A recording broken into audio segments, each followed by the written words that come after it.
Welcome back to another episode of No Shame with Shane. I'm your host, Shane Fordham, with all the shameless sports takes. Super excited to talk to my guest today. We're talking about a CFL linebacker for the Ottawa Red Blacks, a former NFL linebacker for the Philadelphia Eagles, someone who really has one of the greatest stories in sports, in my opinion, Mr. Davion Taylor.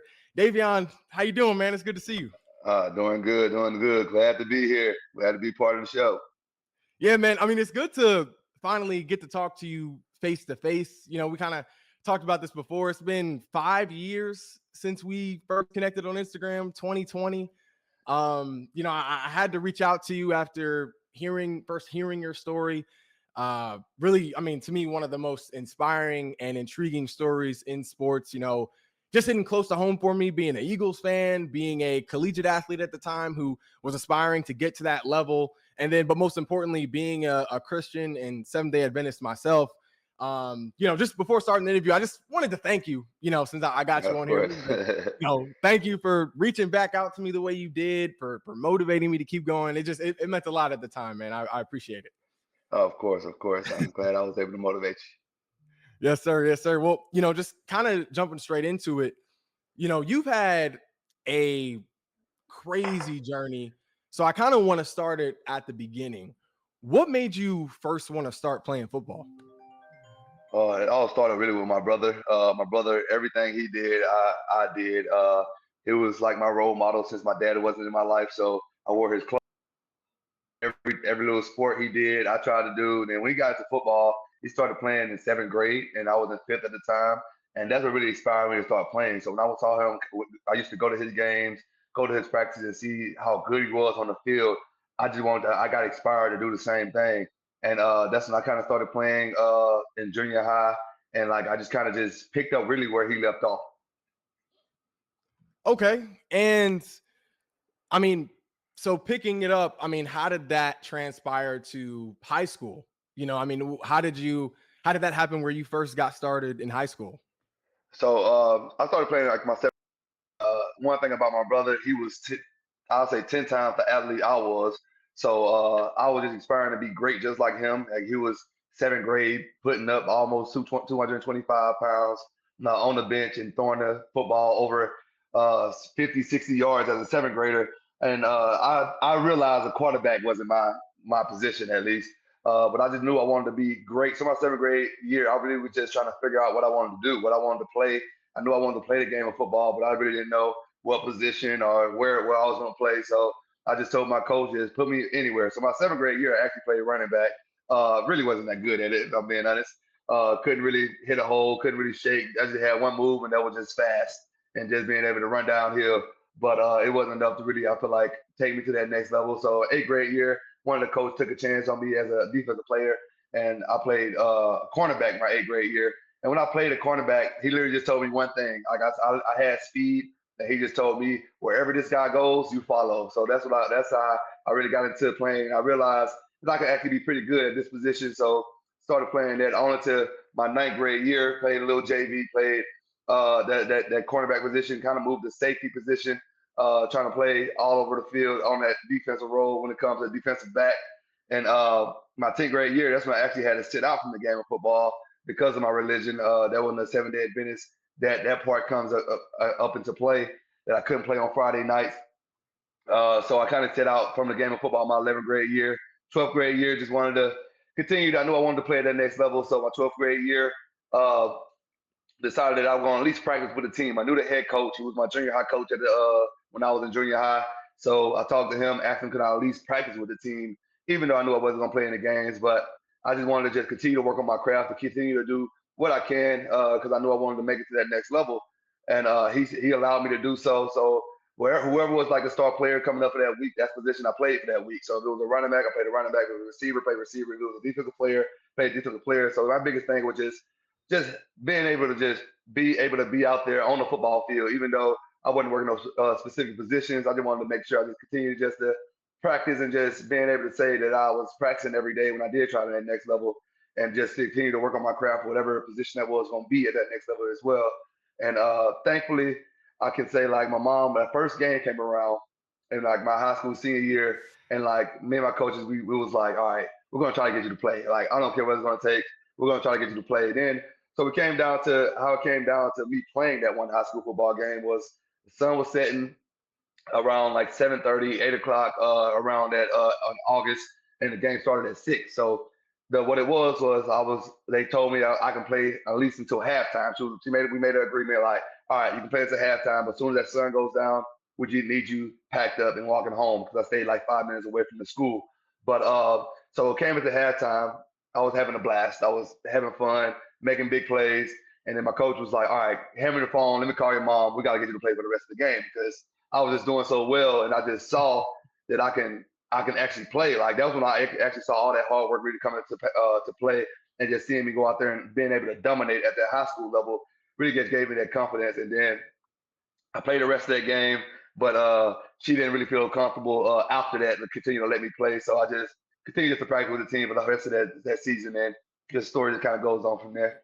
So, I mean, you talked about playing one game in high school, which is insane, kind of looking at where you are now, what you've accomplished since then. But how many weeks passed? Like, what week was your first game? Like, how many weeks passed until you were finally able to kind of show what you could do in actual game time minutes?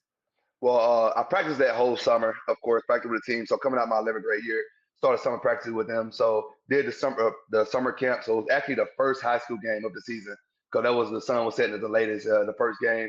So like I said, I was begging her literally the whole summer to play and play and play. The answer was always no until like me and my coaches we kind of came to this that ideal to play until the sun go down, and then she agreed as long as I was coming home. Like I said, when the sun went down, but that's when the coaches called and saw that I was playing so good. And like to this day, I don't know what my coach said to my mom. Like he just took the phone, went in the back room, and came back out. Was like, she said you can play the rest of the game, which I thought was generally impossible because my brother, going back to talking about him, like I said, he was like 10 times the athlete I was he was in junior high. I'm not junior high, but ninth and 10th grade. Parents was trying to attempt to adopt my brother. That's how good he was. He was trying to adopt him. They was like trying to offer my mother money and everything. So I literally just thought it was gonna be impossible for me to play. But I guess me being the youngest and me just begging enough times, she let me got that one game in, and that really just showed me when I did play that one game, just showed me that I could compete at that high school level and gave me that confidence that I could just continue to just try to strive for greatness afterwards. Now, what was going through your mind kind of because usually summer camp is usually the period where football players consider hanging it up. Like that's usually the time where players consider, you know what, maybe this ain't for me. You know, it's hot. We really that's when we really do most of our hitting is in the Yeah. summertime, you know, during practice. And those are for guys who know they're going to play.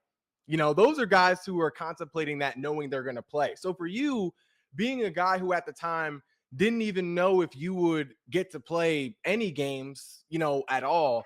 I mean, what was kind of going through your mind to keep yourself determined and consistent going through camp with the, you know, the uncertainty of, you know, not knowing if you would really be able to play at all, let alone one game?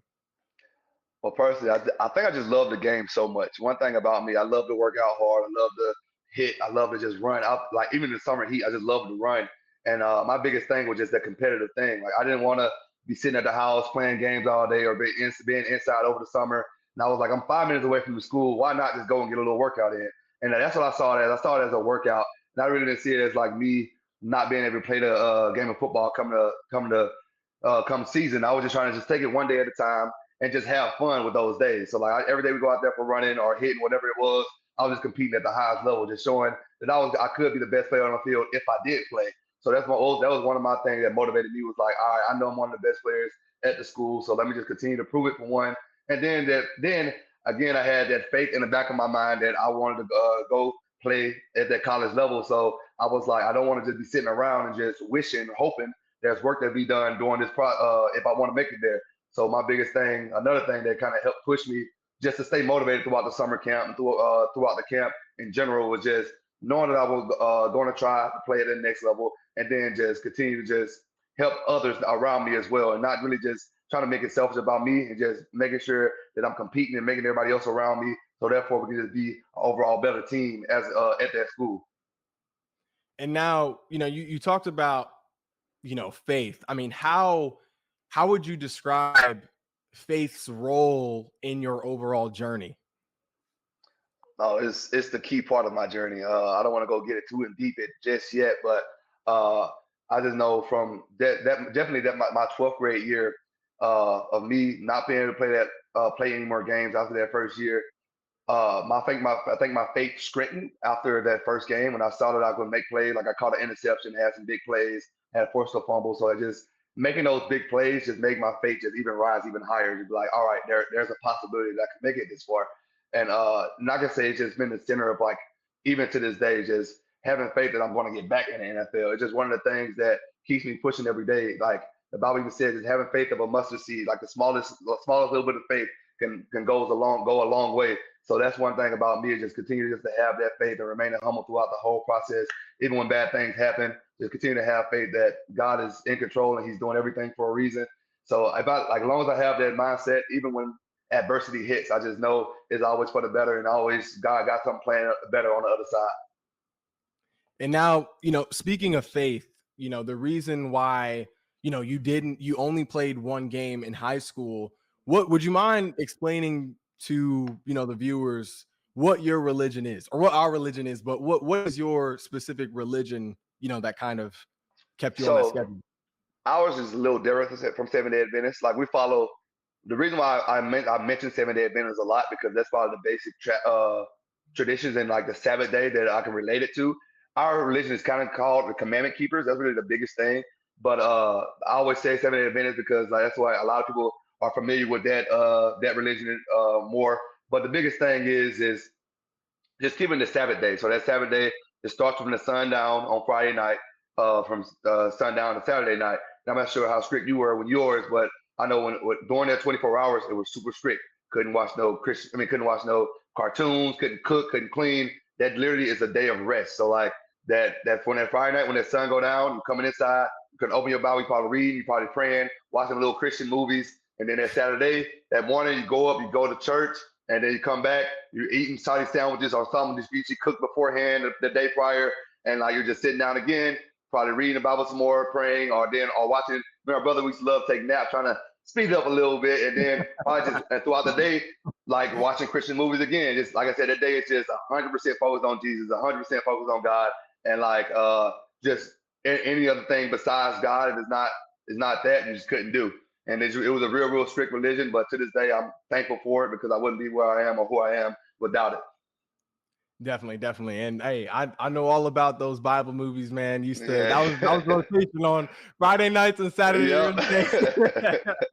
Yeah, Okay, so but yeah, that's interesting, and when I heard that, I knew immediately, man, I had to reach out because it's not many, you don't really hear many stories about, you know, uh whether it's Adventism or, guys who kind of honor the Sabbath the way we do. You don't really hear many stories about guys like you making it to the NFL, because of our schedule. So, I mean, kind of looking at how you finished high school, I mean, was that one game? Because you talked about how your love for the game is what kind of kept you going, in spite of not really being able to play in game time moments that much. Was that one game the moment where you really just fell in love with the game, or was there a moment earlier where it kind of clicked? I think what really kind of clicked was when I was playing in junior varsity. Junior high was pretty good, but when I got to junior varsity and then like my ninth grade year, I was pretty good. When I got to that 10th grade year when I was playing junior varsity, and I felt like that's when I started to peak. In other words, I just started to grow into my football frame because I was always I felt like me and my brother was the opposite when it comes to growing up. Like he was in 7th grade, he was always the tallest, he was the strongest, he was the biggest. When I was in 7th grade, I was the runt, I was the smallest. I was always fast, but I was always the smallest. I was the weakest. But then when I got to 10th grade, my 10th grade year, hit like a little growth spurt. Like I grew like 3 or 4 inches, gained like 15 pounds of muscle. So like, and then that football season, going to that junior varsity season, I actually I had a bigger role and I started to like make so many plays. Like it got to the point that I started to play offense as well. Now I got back to that running back position, even though it was still the same, just going downhill, didn't have no moves with me. But I actually was able to play multiple positions during that junior varsity year, my 10th grade year. Like I played wide receiver, played running back, played linebacker, played safety, played out literally every position on the field, just whatever the coach needed me to play that for that week. And that really just showed me that not only did I can that for one not just fall in love with the game, but it showed I can make plays all around the field. And it showed that I can be a true dominant athlete in the game of football. And that was really just I kind of just that made me fall in love with even more just being able to do so many things in the game and just be so dynamic and be so effective when it comes to playing the game. And that would really just that my 10th grade year is probably when I actually fell deeper in love with the game of football. But our 12th grade year when I was got to play that first high school game, it just made it even fall even more because just, it showed me that not only got to compete with the JV guys, now I can be on the top level. Of course, it's just high school, but it's just that top level of high school and be dominant up in that high school level. And that really just gave me all the confidence I needed. And so, I mean, and you clearly went crazy in that game. One pick, one forced fumble, making plays all over the field. So now that you have, even though it's just one game, you have tape from one game, but a game where, I mean, you just were insane in. How does that now, now that you're graduating high school, trying to find a path for yourself in college, how did that transition kind of happen? Well, I hate to say it like this, but it just wasn't enough. So I always so after the season ended, I had went off to different colleges, was trying to try out. I had great tryouts. So like I went to a couple community colleges around my area, went to a D1 college down the road from me. And every single one, me personally, even the coaches had said I killed it. Like I had great party times, great moves, great. But the biggest thing was after I got done with the camp, they're like, all right, send me your film. And that's not I always explain the situation like, all right, I didn't play as much because of my religion. I have this one game, but it might not be enough. And they always told me to send it anyway and we'll be in contact. But I guess that when I sent it over, it wasn't enough because you only have one game compared to these other guys who have two or 3 years of experience playing this high school ball. So my biggest that film, I felt like I was happy up that I got to play that game, but it wasn't enough when it came to me get to that next level. And just when I was about to give up, that's when one of my coaches we had a coach from around my hometown. He was coaching at a school 4 hours away from me, 4 hours away at Kahoma Community College, a little small school community college out in North Mississippi. I went up there for a tryout and I killed and it came down to it. Crazy how God works because like the trial was on a Friday evening, but I explained my situation through an email and everything. But that was just so desperate for new players because they had a new coaching staff. They just told me, all right, if you can come a day or two earlier, just come whenever you can, try out, and we'll just go from there. So went to the tryout that Thursday instead of that Friday. So I was the only one that tried out. I tried out in front of all the coaches. And for one, they just liked my frame. Like I came out there, they just looked at me like, oh, he's got to be a good player. And then when I went out there, they had my little tryout, ran the 40, did a couple of drills. They didn't even ask for film. Like as I always say, it's crazy how God works because like after I did my drills outside, they straight up said like, all right, we want you to come back for the summer walk on tryouts. And that's all I want. That's all I really wanted was just that opportunity to just give me like being able to compete with everybody else on the field, not just having just film, but just being able to go to summer training and just compete that whole summer and just showing what I can do. Wow. Okay. So, I mean, the Lord clearly always finds a way to make it happen, always makes it happen. But during that transitional period, was there ever a time where, you regretted not playing more games in high school, when it came to, not having enough film to show these coaches? Oh yes, all the time. Definitely when I used to go to the tryouts and I know I killed it when I was one of the best people at my position and coaches just always turned me around. Like that's what I kind of hated. And I kind of regretted it once I did. Like even when I got to Kahoma, I kind of hated I didn't have more film or just more experience or more knowledge of the game because when I first got there, I tried out a DB and then when I got there, I guess they said I was too big. I was like 205 pounds at the time. So that's when they first moved me to linebacker. And when I played linebacker in junior varsity and everything, it was really just see ball, get ball. It wasn't really having to read and everything. I was just my speed always was my biggest factor of the game. So when I had got moved to linebacker going to community college, I think this is where the film and just not having that playing experience affected me because if I'm gonna be honest with you and the audience is like, I didn't even know what an A gap, B gap was going into community college. Like that's how bad my football knowledge was because when I did play, it was just like that. I just see ball, get ball. It wasn't no like coaches. They wasn't trying to break it down to me or nothing like that because they knew I wasn't going to really play in high school. So, and I really never paid attention. I just used to just go out, like to go out there and practice. So my that's when it really affected me when I got to community college. But and having to learn everything literally from scratch. Like that's how I really felt. Just having to I had a big learning curve. But I felt like it also made me better than any other day because like the more I learned, the more I was able to just grow in the game each and every week. Wow. So you really didn't even, I mean, you really had just learned the basics of the linebacker position your first time stepping on Cahoma's And campus, really, in practice yes, or anything like that. Wow. yeah. Okay. Well, I mean, clearly, I mean, how long do you think did it take you to kind of get a get like a handle on the foundational techniques for a linebacker?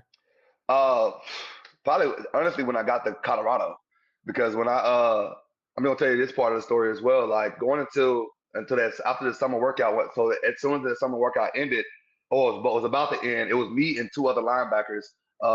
Coach called into the office. Like I had made it through, I want to say 150 cuts because like it was over 200 walk-ons. But it came down to me and two other linebackers. We got brought in the room. And coach told us like, all right, this is your last week to prove yourselves. All you guys been doing better. I mean, been doing good, and but this is your last week to prove yourself to make the team. And to be honest, I instantly thought I was gonna get cut because, like in my head, I didn't have no film, no high school film. These guys, they've been playing linebacker their whole life, basically. Like I just got moved to the position, so I kind of, I just went to my room that night and I literally just got on my knees and prayed. And I was like, God, if it's not meant for me, don't let me make this team. But if it's meant for me, I will promise you, I will put you first always, and I'm gonna just put my body on the line to go strive and make it through all the way. So after that happens, literally the next day or within the next 2 days, like my days might be a little off, but I just know. Remember, one of the linebackers ended up getting hurt, and one of them ended up just going home and just quitting altogether. So that I didn't have no choice but to make the team, and that kind of gave me the uh, the confidence and just the faith that I knew God was on my side, and I knew I was going to have to. I was going to grind just until I make it all the way because by something like that happening, just showed me that God can work miracles, and that was my miracle right there. And then just going back to your question and answering your question about me just learning the game, learning the linebacker position is probably when I first got to Colorado because when I was at Kahoma, they figured out that I had a little learning curve. So my first year, they put me in positions to succeed. So like what it was like, basically like one game, I remember coach was like, all right, this whole game, look at that guard. If the guard do this, you follow him that way. If you go this way, you go this way. So they just started to teach me little things. But when I actually got to Colorado and got to that D1 level and got that D1 experience, that's when I really had to learn it because as when you make it to that higher level, that university, you can't be that linebacker. You can't just work on instincts because you got people just as fast as you, just as strong as you, and like sometimes your speed and your athleticism can play a good part, but you have to be a smart one, definitely when it comes to that linebacker position.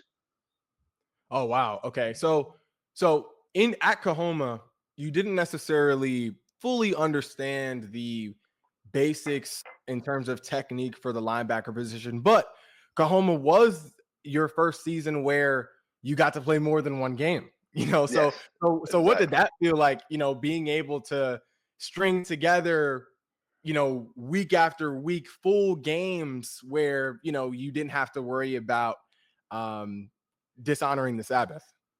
Oh, it felt real good. For one, just knowing that God was on my side, and then every single week I see myself getting better. Like so, it's one thing to practice, but when you actually see it in the game and like you still seeing that film, like one week after week, you're seeing yourself grow. That's when I felt like I had the most satisfaction because those 2 years at Oklahoma, I think I had the most growth from like the first. I remember the first game, the nerves was on me. I didn't even. For one, I was just super nervous for playing a college game, and then just being on the field with a whole bunch of fans, just getting that feeling that I had when I was in high school with that one game, but just getting that every single week, week after week, it felt good just to get that and just seeing myself grow every day was great. I mean, every single game and every single day, to be honest. And you know, after seeing yourself grow, you know, at Kahoma, I mean, is it true? I think after your second year at Kahoma, what the offers just started raining in? Yes. 28 So D1 offers. yeah. So after my first year at Kahoma, I ran track at Kahoma as well. That's when my first D1 offer came in. Like when I had Middle Tennessee, that was my first like D1 offer. But my biggest thing was I wanted a Power Five offer. And during my first year when I was running track up there at Kahoma, that's when Colorado came in and they told me they was like, all right, we want you. We see like you're a fast linebacker, but they wanted me to come after my first season because I was eligible out of high school, I had the grades and everything. But me personally, I felt like I wasn't confident enough. Then I felt like I could do more this second year than I did in the first year. I wanted just to see how good I could become as a linebacker. So my second year, I decided I was like, I committed to Colorado because of my first Power Five offer, and that was already a dream come true. But I was like, I want to see how good I can become and what more can I get. So after that year, like I thought my first year was good, my second year was 10 times better. Like I finally figured it out, and that's probably the biggest thing that I finally put all the pieces together when it comes to at least the community college speed and that level. And then when I finally pieced it together, every single week I just started to take off on making having big hits, having big plays, and after that, my second season, and that's when I ended up with 20 plus D1 offers. I ended up the number one outside linebacker in the nation coming out of junior college. So that itself just showed me that I can be successful. And then like it helped my confidence grow even more going into that D1 level because I knew that I had to get a little bit more better before I got to that D1 level. But that second season was all I needed to show me that I can play at that next level as well. Well, that first decision that you talked about, I mean, that in itself had to take a lot of faith. I mean, you get a D1 offer from a big time school after your first year in JUCO. I mean, what made you kind of want to hold off and say, you know what, I think I can show you better. Give me another year as opposed to, just taking the offer right then and then. I mean, what kind of went into that decision for you? Well, it's kind of what like I had a coach at Oklahoma telling me as well, and then what the coaches at Colorado told me. They told me if I stay, more offers will come. I mean, even though I committed to Colorado, my dream school was like I wanted to go to LSU or Alabama. Like that was like two of the schools I wanted to get an offer from. But my biggest thing was like, let's see how many more I can get. So like that was my biggest thing going to that second year. Not only like yeah, it took a lot of faith for me to commit on the spot, and I loved it out there when I took my official visit over the summer before my second year. My biggest thing was like, all right, I want to see what more I can get. I want to see what big schools gonna come around, what school gonna come around, what other Power Five schools can I get and put up under my belt before I finally make my biggest decision. And once I got that my second year, like it came down to because I didn't get the LSU or the Alabama offer coming out of JUCO, but I ended up getting it came out of Missouri, Mizzou, Ole Miss, and then Colorado. So two SEC schools, and then Colorado out in the Pac-12. And then so after like talking to everybody and my coaches and everything, one of my reasons why I kind of chose Colorado was for one they had saw that potential in me before I even had my great second season. So like that's one reason I kind of stayed with them because I was like they picked up on me before everybody else did, before I even had this breakout season. Other schools they waited until I had that breakout season, and that was like one of the defining factors. And another reason was one like SEC is real big down south, and everybody always talks about going to SEC. Like I had all my friends, family were like SEC, SEC, but my biggest thing was choosing the best decision for me and me only. Like where I felt like I was going to grow more, I feel like I would have went to Ole Miss, being from Mississippi. I feel like I would have been too close to home, even though I love my family, I love home, but I felt like I couldn't really grow as a man and as a person if I would have stayed home. So I wanted to get some go somewhere that had to challenge myself, and just going to Colorado probably was the best decision. And another one, the third factor was uh, every other school was just saying they offered me that football scholarship.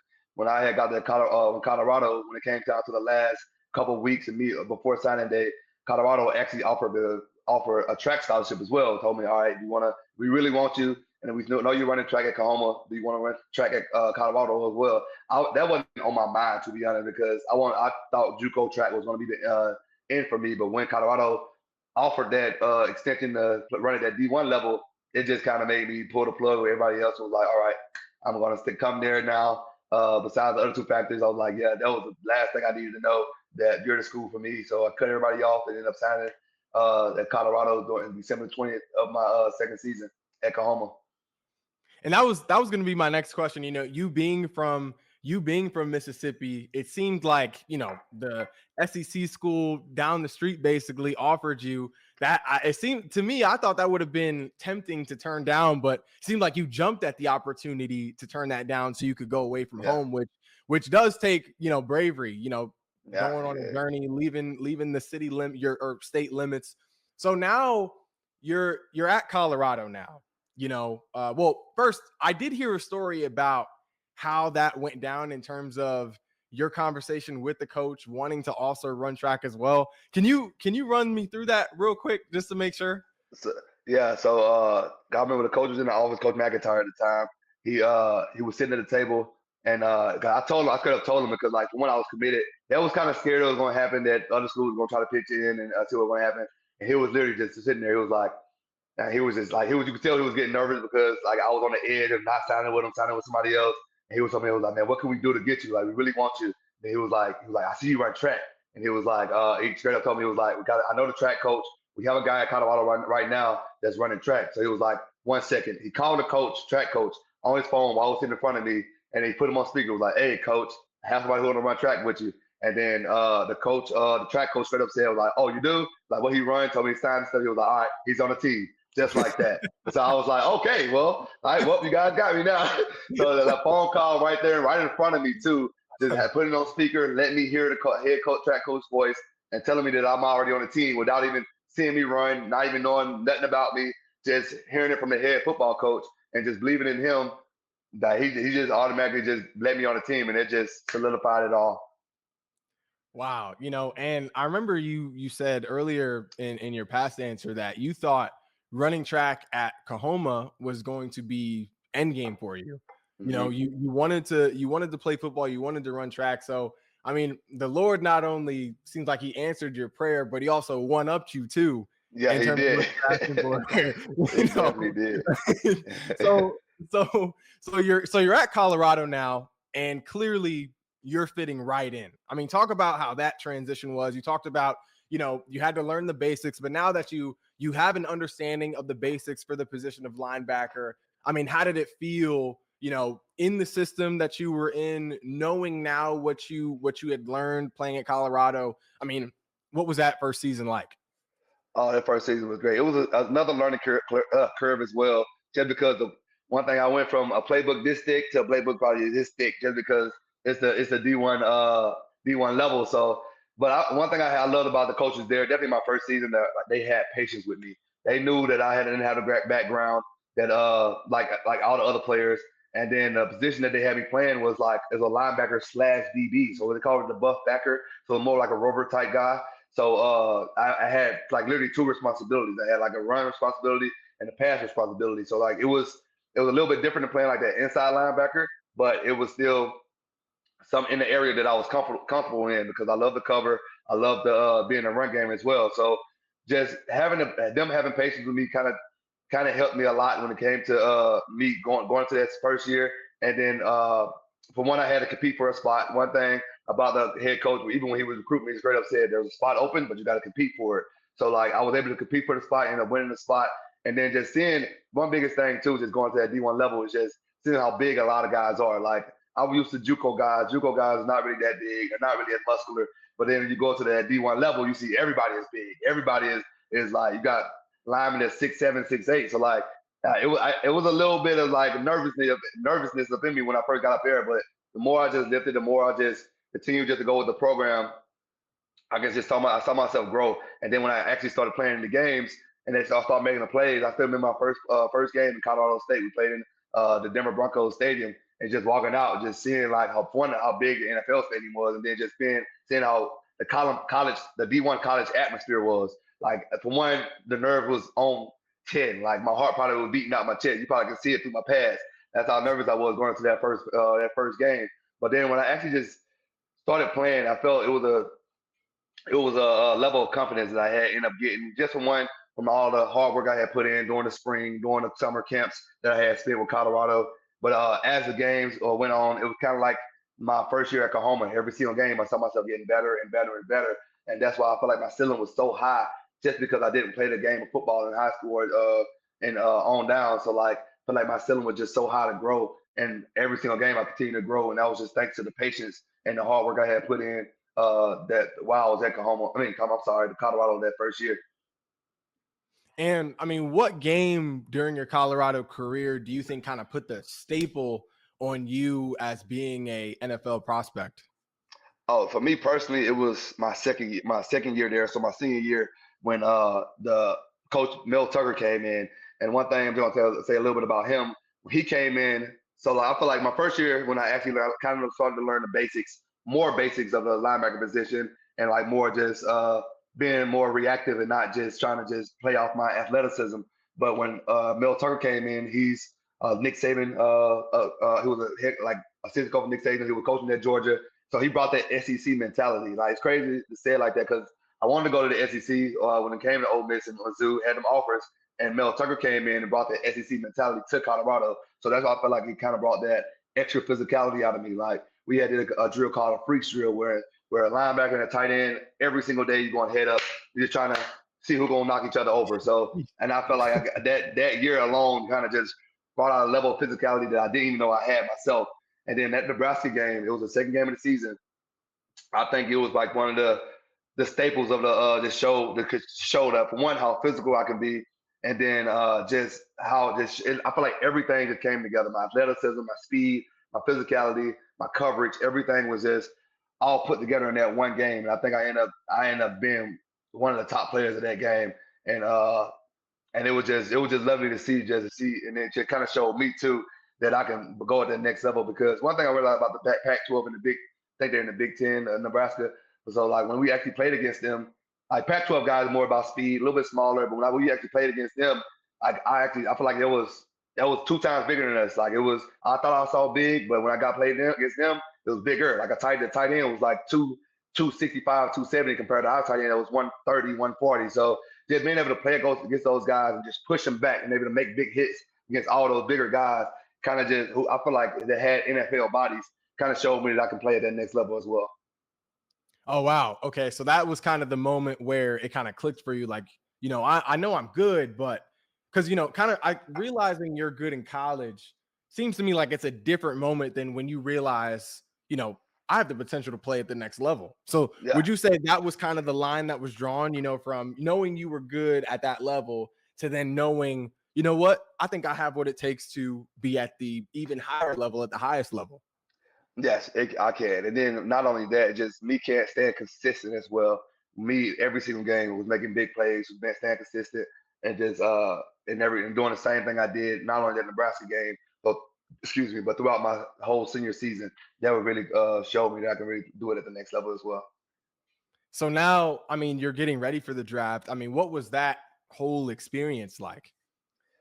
It was great. Like I knew the coaches, the head coaches, and all the coaches there in my senior year believed in me. Already told me straight up was like, "Oh yeah, you're gonna make it to that next level." Now it's just all about what round, how it's gonna happen, and all that. So biggest thing was just picking the agent, and so like throughout my senior year, had a whole bunch of agents contacting me, which that's part of just being a senior year. Like a whole bunch of agents, definitely when they see a good prospect and see that you can make it to that next level. So I had a whole bunch of agents just hitting me up, a whole bunch of. But my biggest thing was like, and everybody around me was saying, picking an agent you can trust because a lot of agents just sometimes they do it for themselves and not really trying to do it for the player.